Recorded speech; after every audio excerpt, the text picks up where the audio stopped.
पूछा गया है कि क्या मुक्ति की चेष्टा करना व्यर्थ है। कि जब मनुष्य के हाथ में कुछ है ही नहीं, जिस समय कोई ये वाणी सुनता है कि मनुष्य के हाथ में कुछ नहीं है, जो है सब भगवान के हाथ में है, तो कभी किसी के अंदर में ये सवाल उठता है कि क्या फिर मुक्ति की चेष्टा करना व्यर्थ होता है। हमें प्रयत्न भी नहीं करना चाहिए क्या? मुक्ति के लिए क्या, कई लोग माया के लिए भी पूछते हैं कि जब प्रारब्ध ही है, सब कुछ भगवान के हाथ में है, तो क्या हमको नौकरी के लिए जाना चाहिए कि नहीं, पैसा कमाना चाहिए कि नहीं। तो पुरुषार्थ तो तुम्हारा देव है ना, वो तो तुम्हें करना ही करना है। सुस्त और आलसी बन के थोड़ी गुरु हमको बिठा देगा। बिना प्रयत्न के कोई चीज़ मिलती नहीं है, लेकिन बिना भाग्य के भी नहीं मिलती है। भाग्य में है, मगर वो प्रयत्न करने से मिलेगी। ये बात गुरु समझाता है। मुक्त होना भी तुम्हारे हाथ में है, मगर उसके लिए मुक्ति का यत्न करना पड़ेगा। एक बार भजन कर ले, मुक्ति का यत्न कर ले।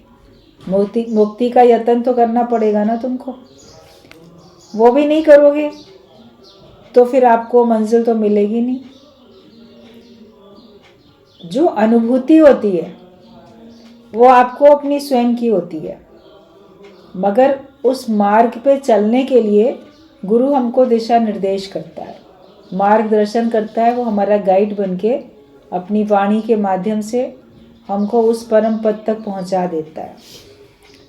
तो मुक्ति की चेष्टा करना व्यर्थ है, ये पूछा है, तो इसका उत्तर है कि नहीं, व्यर्थ नहीं है। आप चेष्टा करोगे तभी पाओगे। तुम संकल्प रखोगे तो होगा, तुम चाहोगे तब होगा। अगर तुम चाहोगे नहीं तो होगा ही नहीं। जो पीने से मुख मोड़े उसे कौन पिलाए। अगर आप ज्ञान का अमृत पीना ही न चाहो तो फिर आपको कौन पिला सकता है। ज़बरदस्ती ये चीज़ ऐसी है, किसी को दी नहीं जा सकती। आप अपने वसीयत में किसी के नाम प्रॉपर्टी लिख सकते हो, किसी को ज़बरदस्ती कुछ और सुख दे सकते हो, कोई पदार्थ दे सकते हो, लेकिन ज्ञान किसी को ज़बरदस्ती नहीं दे सकते। हालांकि बाकी पदार्थ भी आपने किसी को ज़बरदस्ती दे दिए तो उसकी मर्ज़ी है, वो उसको इस्तेमाल करे या किसी और को बांट दे, ना इस्तेमाल करे, ना कदर करे उसकी। तो देखने में आता है कि सत्संग में सब आए बैठे हैं और सभी को ज्ञान मिल रहा है, मगर कोई अगर इसकी कदर ना करे, जीवन में ना उतारे, सुन के अनसुना कर दे, या सुन के किसी और को बांट के ख़त्म करे कि हाँ, एक तरफ से सुना और एक तरफ से मैंने सुना दिया, तो भी उसका पूरा काम नहीं बनेगा। सुन के उसको मनन करना है। जो 3 गुड़िया वाला दृष्टांत हमेशा आप लोग को बताया जाता है। एक था मूर्तिकार, बुद्धिमान, वो बिल्कुल एक सी 3 गुड़िया थी उसके पास, वो राजा के पास लेके आया। कहता है, महाराज मेरे पास 3 गुड़िया हैं ये, और इसमें से एक की कीमत तो 10 रुपये है, एक की कीमत 50 रुपये है, एक की कीमत 100 रुपये है। अगर आपके दरबार में कोई बुद्धिमान हो तो वो बताए कि किसकी कीमत 10 है, किसकी 50 है, किसकी 100 है। सारे दरबारियों ने, राजा ने भी, सब ने देखा, कहीं कोई अंतर नहीं था। वज़न में, आकृति में, लंबाई चौड़ाई में, रंग रूप में डिट्टो एक सी थी तीनों। अब कैसे अंतर किया जाए? तीनों बराबर की है, एकदम नई बिल्कुल। कोई पुरानी हो तो भी पता चले हाँ ये पुरानी, ये नई, बिल्कुल एक सी। नहीं समझ पा रहे थे। वहीं दरबार में एक बहुत बुद्धिमान था मंत्री, तो उसने कहा कि ये मैं बता सकता हूँ, लेकिन मुझे एक दिन के लिए इसे अपने घर ले जाने की अनुमति दे दी जाए। तो यहाँ तो ऐसे एकदम से नहीं समझ में आ रहा है, घर में अच्छी तरह से जांचूंगा, परखूंगा, तब मैं शायद बता पाऊंगा इसको। तो जो लेकर आया था वो मूर्तिकार, उसने कहा कि हाँ ठीक है ले जाओ। वो ले गया अपने घर। जब अगले दिन आया बड़ा खुश, जैसे जीत लिया उसने। आके दरबार जब लगा वो आया तो उसने बताया ये 10 रुपये की, ये 50 की, ये 100 रुपये की, अलग अलग करके उसने रख दी। अब कोई भी नहीं समझ पा रहा था कैसे उसने अलग कर लिया। तो पूछा कि कैसे तुमने जाना कि ये 10 की है, ये 50 की है, 100 की है, तुमने कैसे जाना? तब उसने कहा कि एक माचिस की डिब्बी लाओ, माचिस की तीली। तो माचिस की डिब्बी लेके उसने एक तीली निकाली और एक गुड़िया के कान में, जैसे कान थे तो सुराख बने हुए थे, तो उसने एक कान में डाली तो वो तीली दूसरे कान से बाहर निकल गई। बोला इसकी कीमत 10 रुपया। तो दूसरी गुड़िया के कान में उसने फिर एक दूसरी तीली डाली तो वो उसके मुख से बाहर निकल गई। उसके होंठ भी थोड़े से खुले हुए थे, ज़रा सा उसमें भी होल था, जैसे बोलने के लिए ज़रा सा गुड़िया कुछ प्रयास करने की कोशिश करती हो। तो वो तीली कान से गई और मुख से बाहर निकल आई। ला इसकी कीमत तो 50 रुपये। और तीसरी वाली गुड़िया के जो कान में तीली डाली गई तो वो सीधी गले से उसके अंदर पेट में चली गई। ना वो कान के ज़रिए बाहर निकली, ना वो मुख के ज़रिए बाहर निकली, तीली बाहर निकली ही नहीं, अंदर चली गई। बोला इसकी कीमत जो है वो 100 रुपये। लोग उसकी बुद्धिमानी पे बड़े खुश हो गए कि इसने कैसे जांच लिया। बोला लेकिन इनकी अलग अलग कीमत इस वजह से क्यों है? तो बताया कि जो सिद्धांत है कि जो संसार में लोग हैं एक कान से सुन के दूसरे कान से निकाल देते हैं। जो भी उनके हित में जो उपदेश दिए जाते हैं वो एक कान से सुन के दूसरे कान से निकाल देते हैं। किसी की बात भी सुनेंगे तो मानेंगे नहीं, अनसुना कर देंगे। गुरु की बात भी नहीं मानेंगे, अनसुना कर देंगे। सुना या ना सुना, एक कान से सुना दूसरे कान से निकाल दिया, मतलब कि उस पर ध्यान नहीं देते। लेकिन यह है कि उनकी कीमत 10 रुपये इसलिए है कि ठीक है कम से कम आए बैठे तो सुना, तो कम से कम भले एक कान से सुन के दूसरे कान से निकाल दिया, लेकिन सुना तो सही। कितने लोग तो आने ही नहीं चाहते, कितने लोग तो सुनने ही नहीं चाहते हैं, तो उनकी कीमत कुछ भी नहीं है।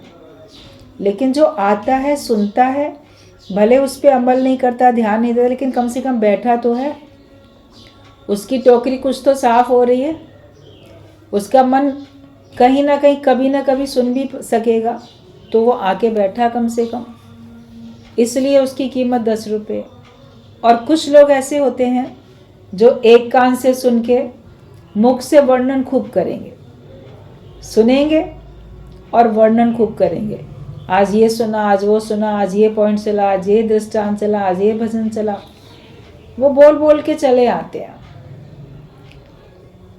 और उसके बाद उनको लगता है कि हमारा काम पूरा हो गया, जो मेरा सत्संग सुनना था वो सफल हो गया, कि मैंने सुना और दूसरे को भी सुना दिया जाके। अपने जीवन में वो उतार नहीं पाते, कम उतारते हैं। तभी कहा गया पर उपदेश कुशल बहु देवे।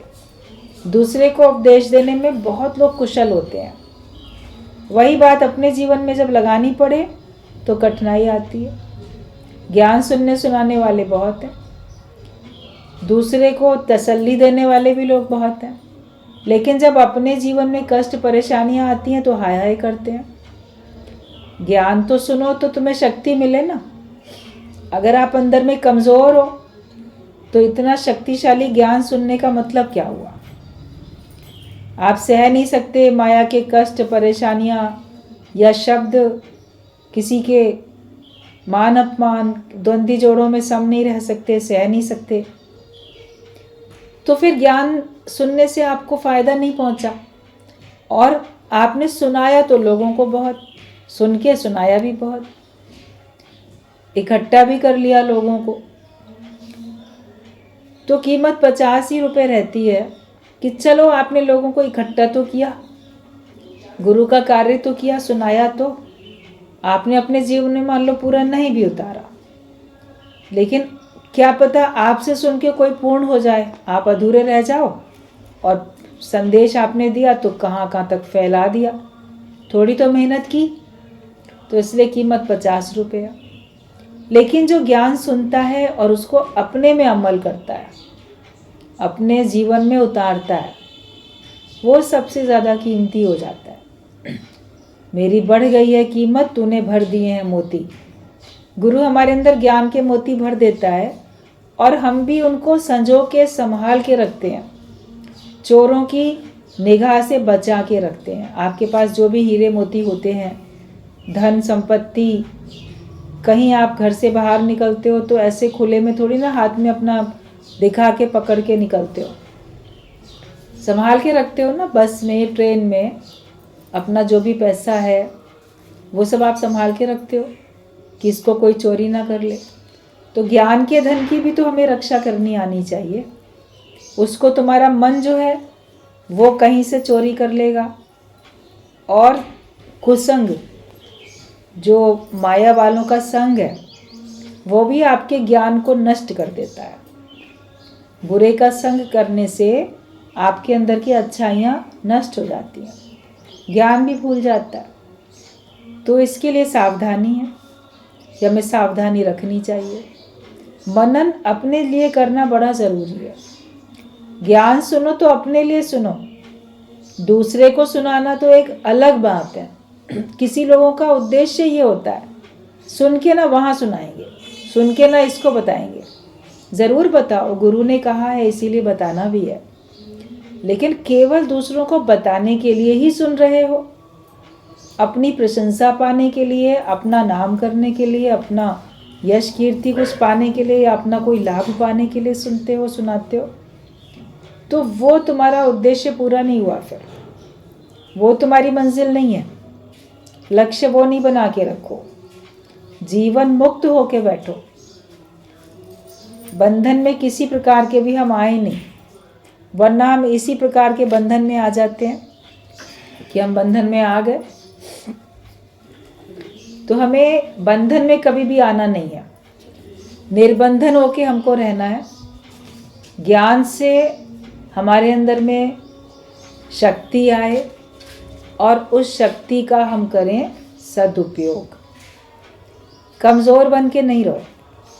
तो मुक्ति की चेष्टा करोगे, मुक्त होना चाहोगे, उसके लिए आपको बल लगाना पड़ेगा, आपको शक्ति चाहिए। उस शक्ति के माध्यम से ही आप कार्य कर पाओगे। एक तरफ से गुरु शक्ति देता है और फिर हमको अपने से भी मेहनत करनी है। मेहनत गुरु की निस दिन, कुछ तुम भी लगा लो जोर। निस दिन है गुरु की मेहनत, तुम्हें भी जोर लगाना है। तो हमें मेहनत करनी है, क्योंकि जो अज्ञान है वो बिना मेहनत के जाएगा नहीं। जब आप संसार के कष्ट सहते हो और यंत्रणा भोग कर सत्संग में आए, भगवान की शरण में आए, तब आपका विवेक और वैराग्य का उदय हो जाता है। तभी कहा, दुखों से अगर चोट खाई ना होती, प्रभु तुम्हारी याद आई ना होती।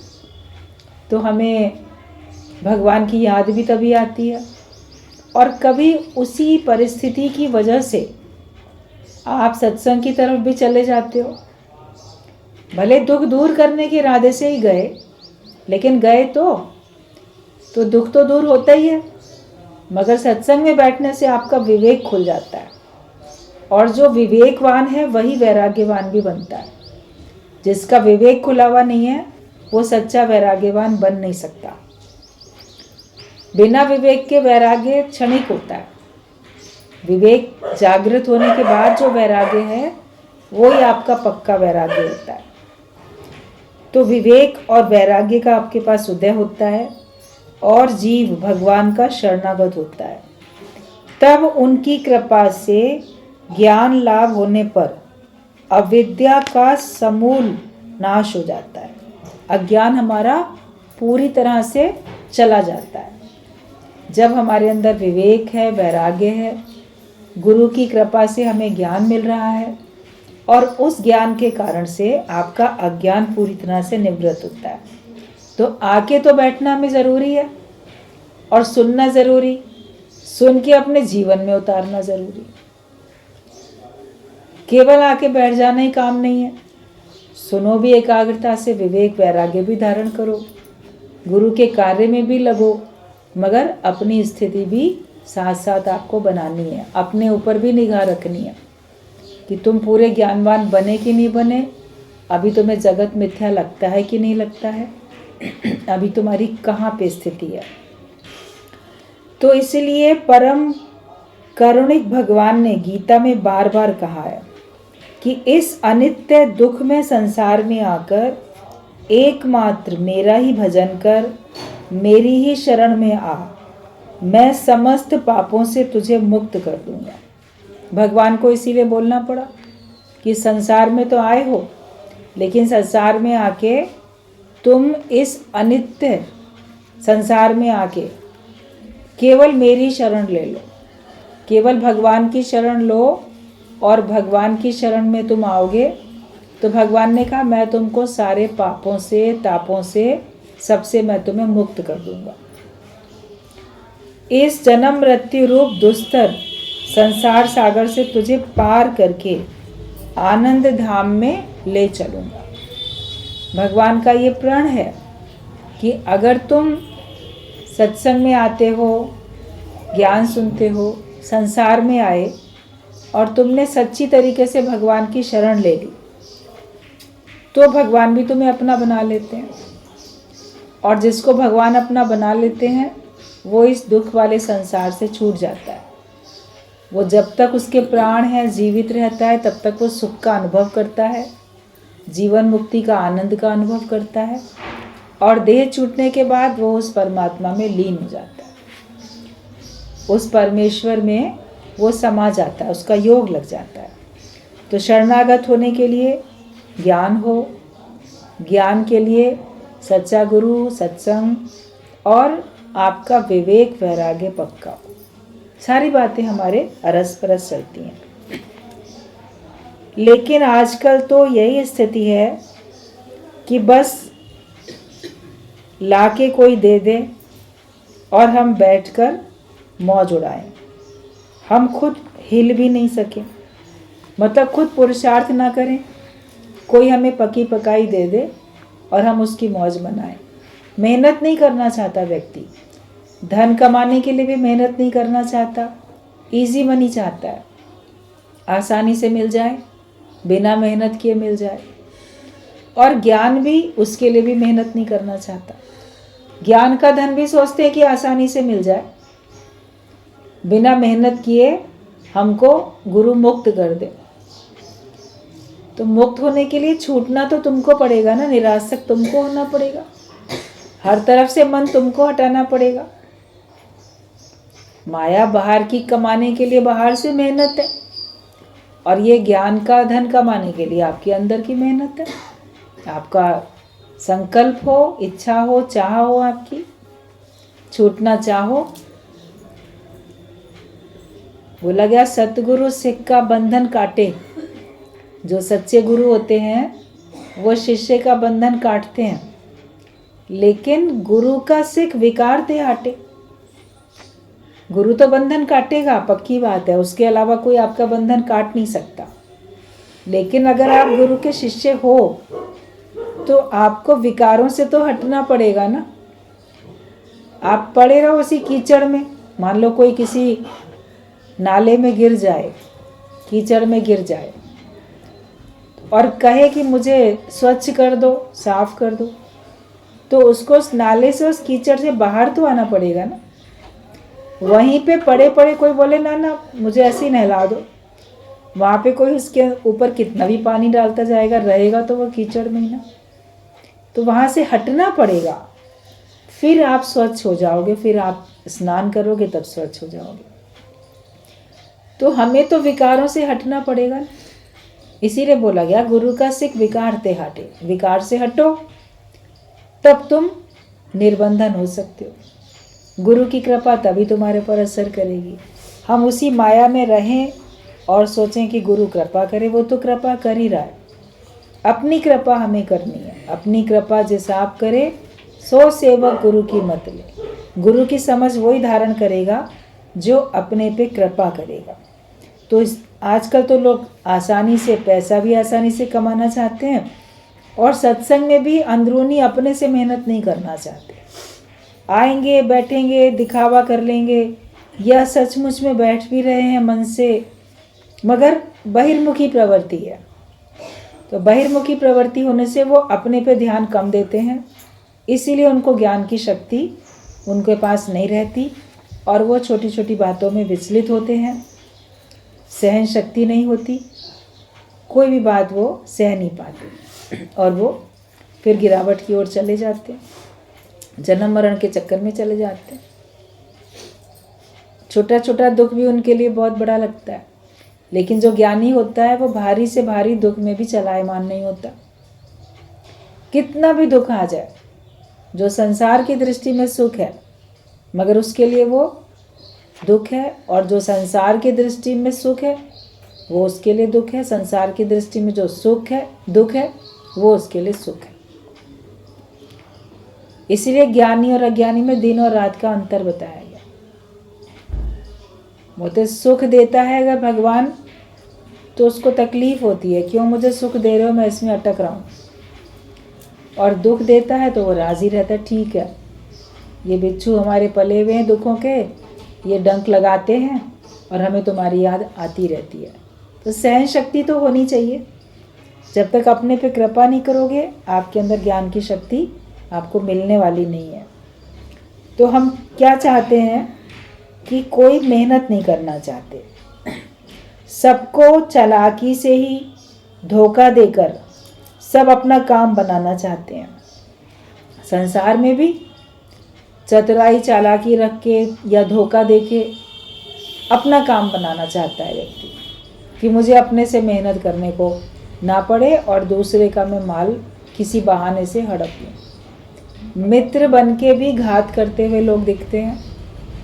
ऊपर से बड़े अच्छे मित्र बनेंगे, कई साल तक मित्रता निभाएंगे भी, मगर फिर जब अवसर मिलेगा तो वो आपका नुकसान करने से चूकेंगे नहीं, क्योंकि वो चालाकी से और धोखे से अपना जीवन जीते हैं और वो आपको भी धोखे में रखे हुए थे। अभी तक वो उनकी चालाकी चतुराई थी कि धोखे में रखे हुए थे। आप उनको अपना समझते थे मगर वो मित्र आपके थे नहीं।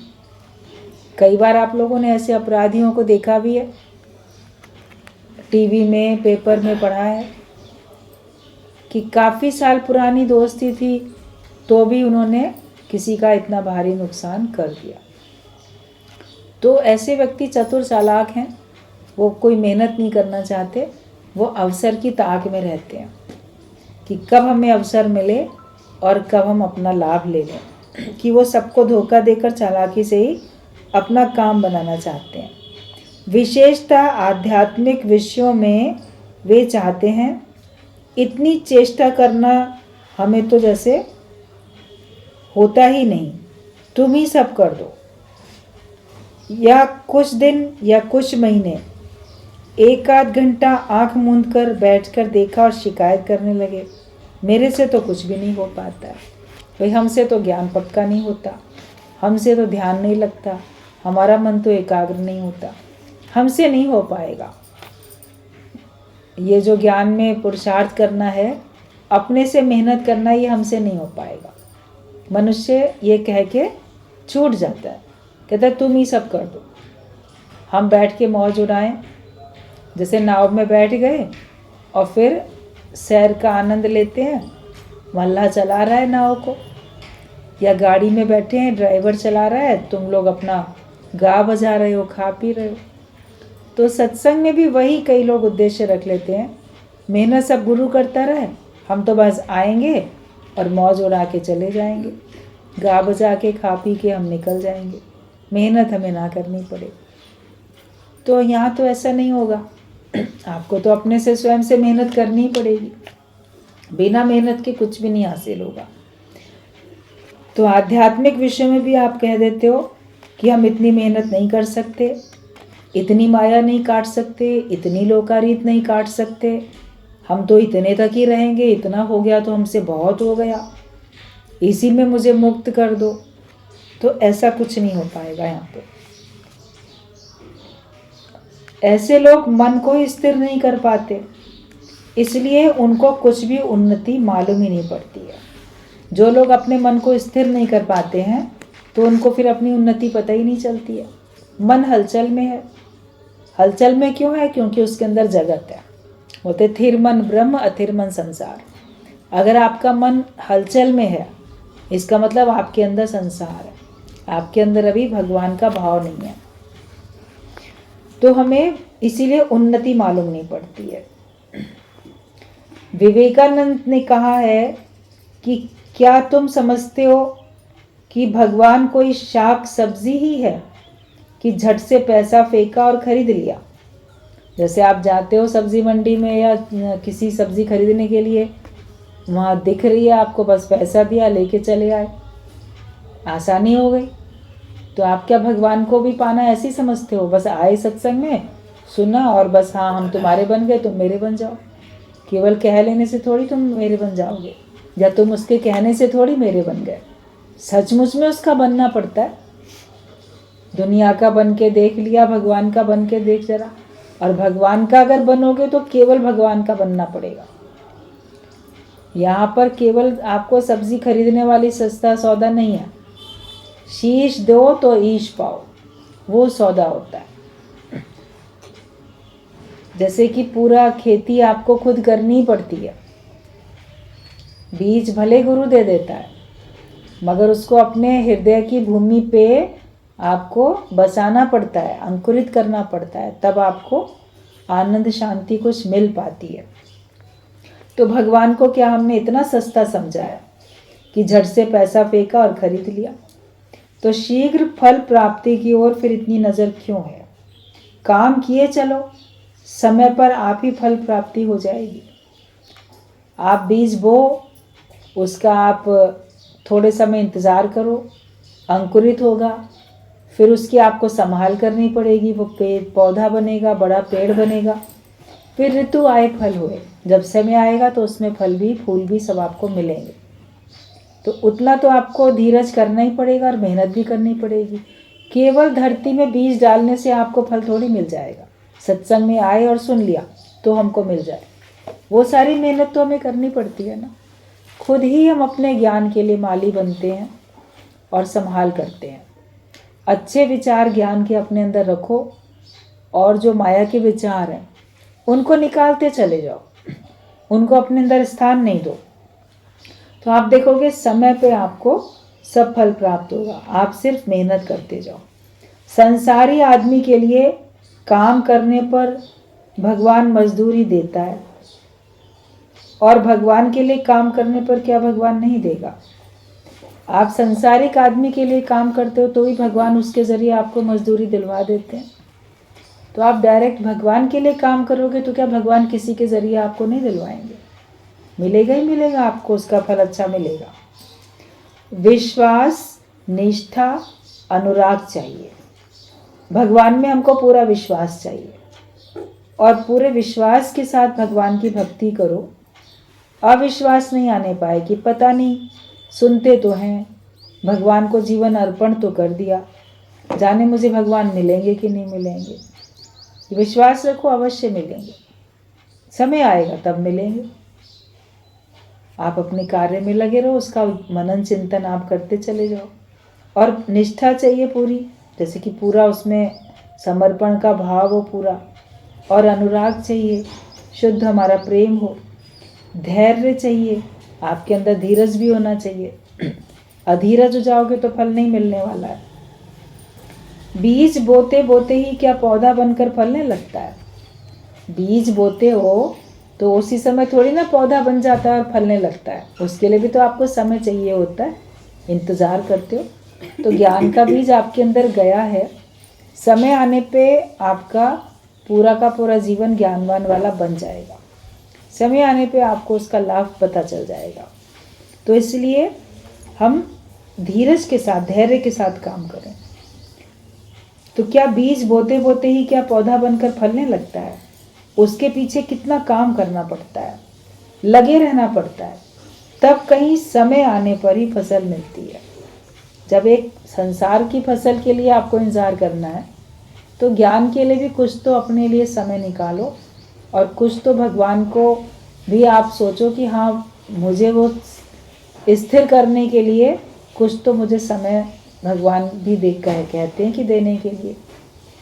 आप गर्मियों में पंखा चला देते हो, फुल स्पीड में चल रहा है, अब आपने उसको नहीं चाहिए तो आपने उसका बटन बंद कर दिया, स्विच ऑफ कर दिया। वो तो ऑफ होने में एक पल लगा, मगर पंखे को रुकने में तो टाइम लगता है ना।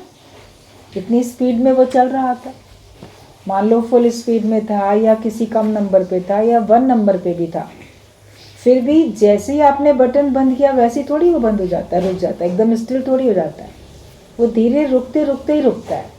तो तुम्हारे अंदर का अज्ञान भी मिटते मिटते ही जाता है, क्योंकि माया में आपकी दौड़ इतनी तेज थी, फुल स्पीड आपकी चल रही थी। नए कर्म बनाने बंद कर दिए, मन को स्थिर भी कर लिया आपने, लेकिन फिर भी आप देखोगे अभी मन की गति कहीं ना कहीं है, और फिर वो स्लो होते होते आखिरकार आपका मन एक दिन स्थिर हो जाता है। थोड़ा सा आपको इंतज़ार करना ही पड़ेगा।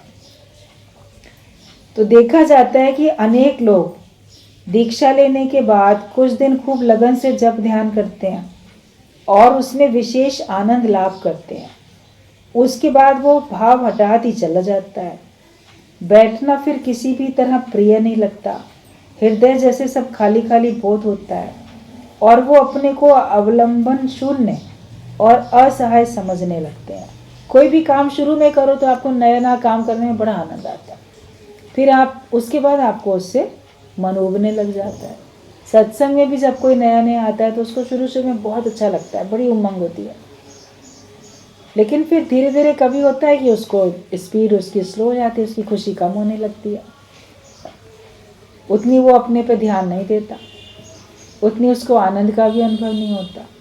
लेकिन अगर वो लगातार सुनता रहता है, आता रहता है, गुरु की बात को मानता रहता है, तो वो देखेगा फिर उसके बाद उसकी स्थिति अंत तक आते आते उससे पहले फिर वो पहले जैसी हो जाती है। बीच में थोड़े समय के लिए ऐसा महसूस होता है, क्योंकि आपके अंदर का अज्ञान निवृत्त हो रहा है उस समय, तो आपको अपना अज्ञान ही दिखाई दे रहा है, और जो आपने शुरू में ज्ञान सुन के जो उसका एकदम आनंद अनुभव किया वो आपके लिए बिल्कुल नया था, तो उसमें उमंग उठी।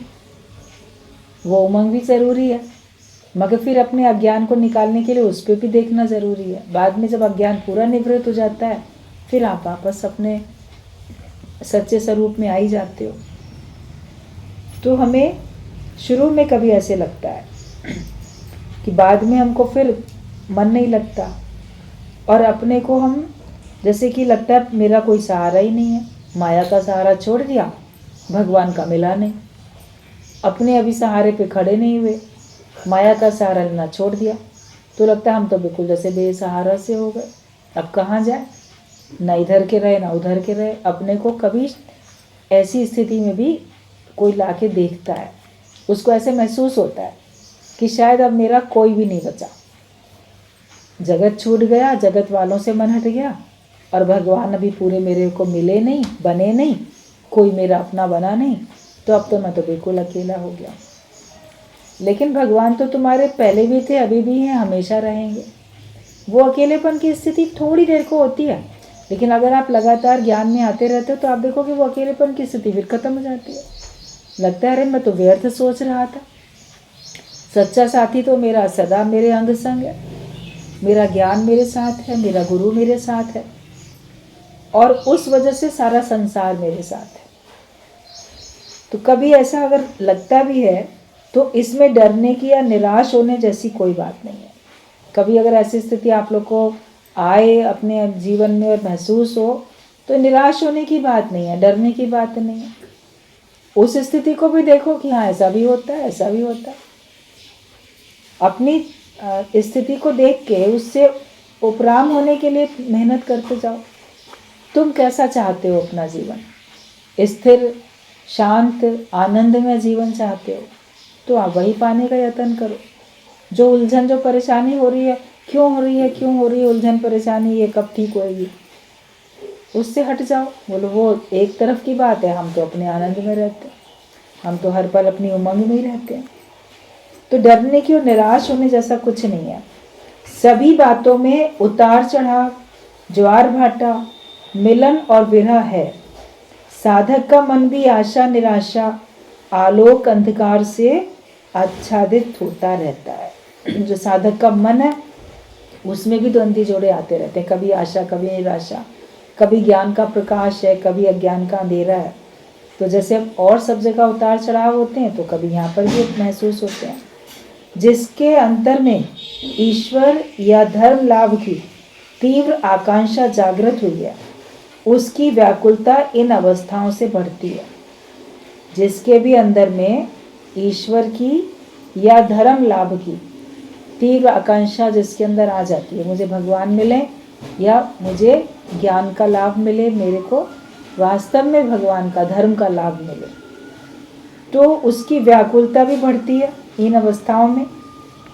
और कभी वो कातर होके रोता भी है, कभी भगवान से कृपा की भिक्षा मांगता है, स्थिर नहीं रह पाता।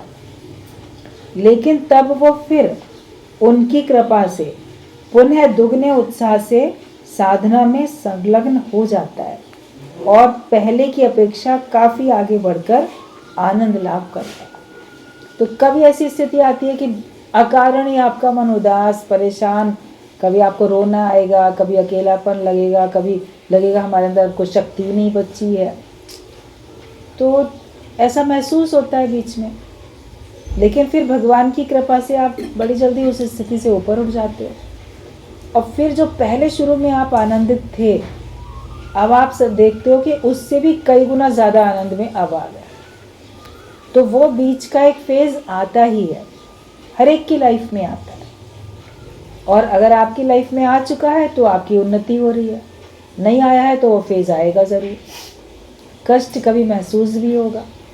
मीराबाई ने भी ये बात बोली कि जो मैं ऐसा जानती प्रीत ये दुख होए, तो नगर ढिंडोरा पीटती प्रीत ना करियो कोई। तो प्रीत कोई ना करे, मगर क्या उसने भगवान से प्रीत करनी छोड़ दी?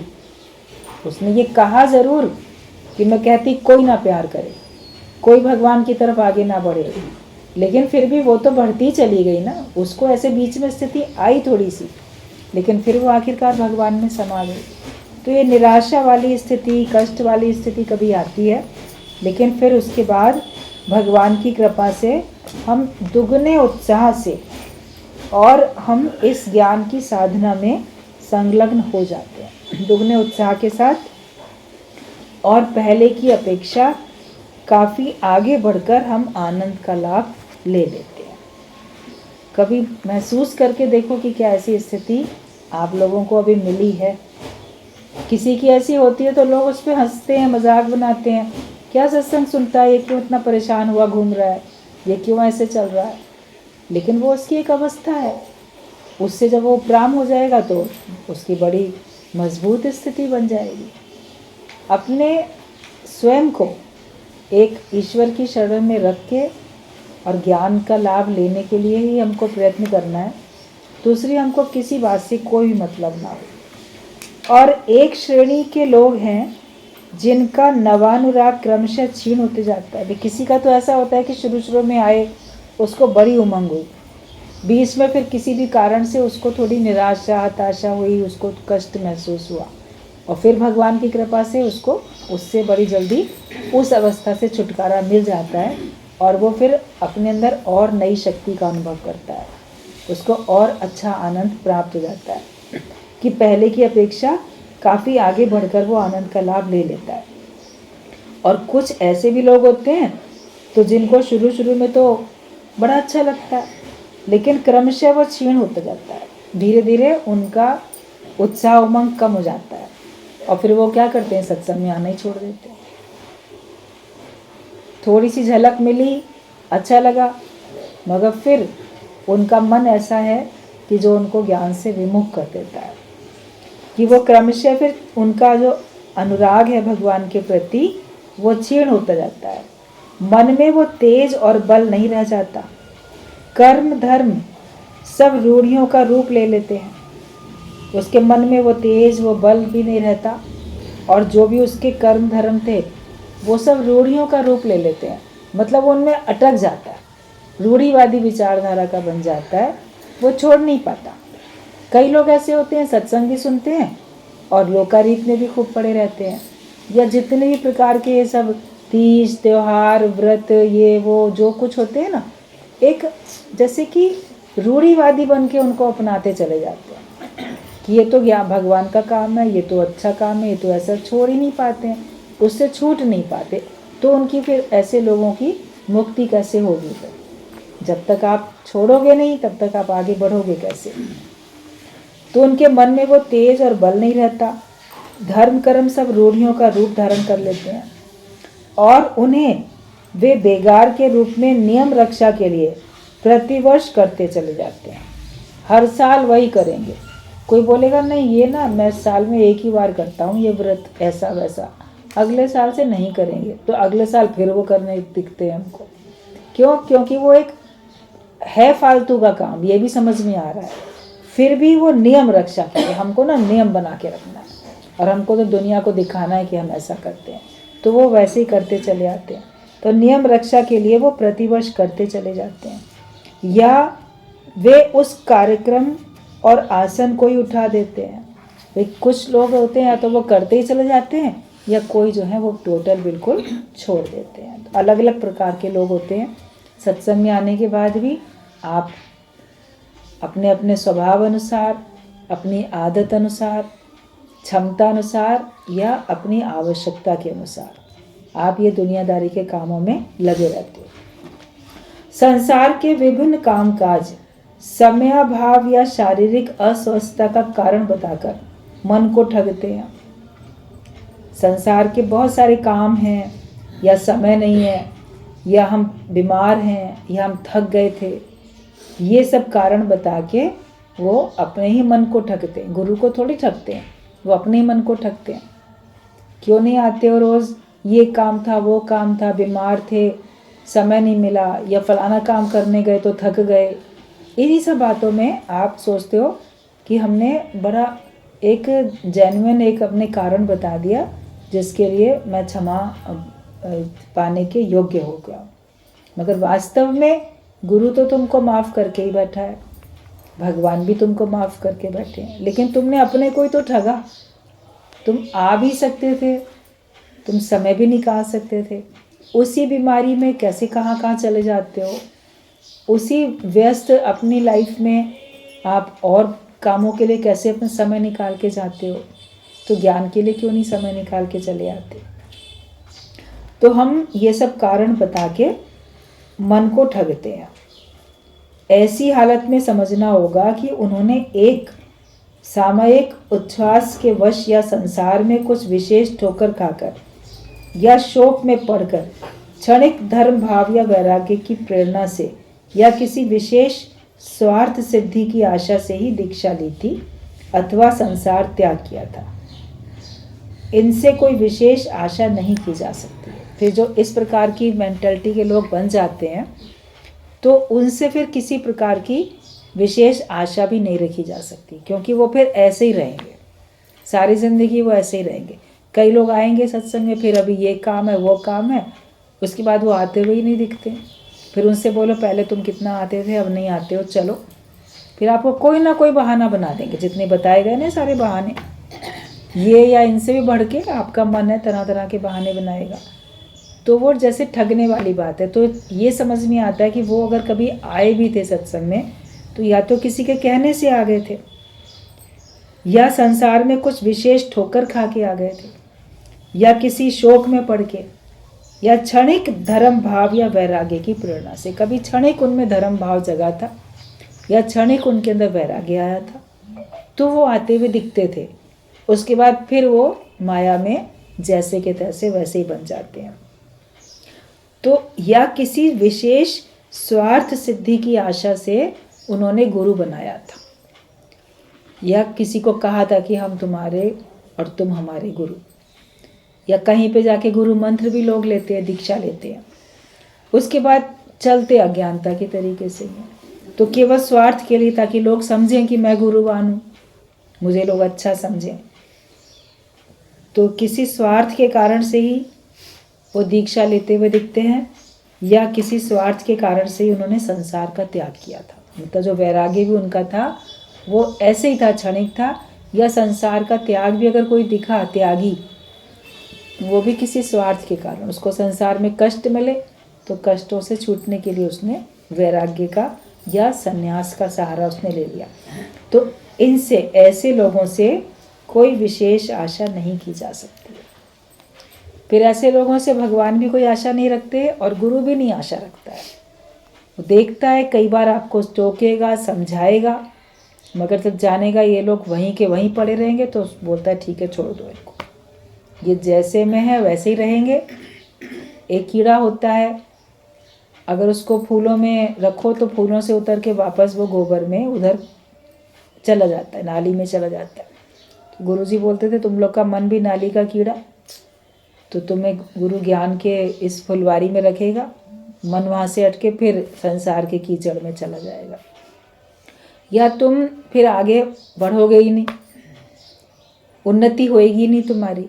अगर शुरू में मेहनत नहीं की अपने आप से, तो फिर जहाँ तक आपने स्टार्टिंग में अपने पे कृपा कर ली, शुरुआत में जितना आपने बंधन काट दिया, जितना अपने को वैराग्य वृत्ति में ले आए, वो तो आपका साथी बनेगा। मगर आप सोचो अभी नहीं करेंगे ना, बाद में करेंगे, धीरे धीरे करेंगे, अभी ये कर लें, अभी वो कर लें, पहले ये काम निपटा दें, पहले वो निपटा दें, तो वो अंत तक चलता रहेगा और मन भी फिर उसी में जैसे का तैसा बन जाएगा। तो आपकी उन्नति फिर नहीं हो सकती है, जहाँ तक थे वहीं तक रहोगे। तो ये अपने से देखो कि आप जहाँ तक थे वहीं तक रहना चाहते हो, या वास्तव में जहाँ गुरु पहुँचाना चाहता है आप वहाँ तक पहुँचने की अंदर में चाह रखते हो। जैसी चाह रखोगे वैसे ही आपका जीवन बनता जाएगा। अलग अलग श्रेणियों के लोगों के बारे में बताया गया है।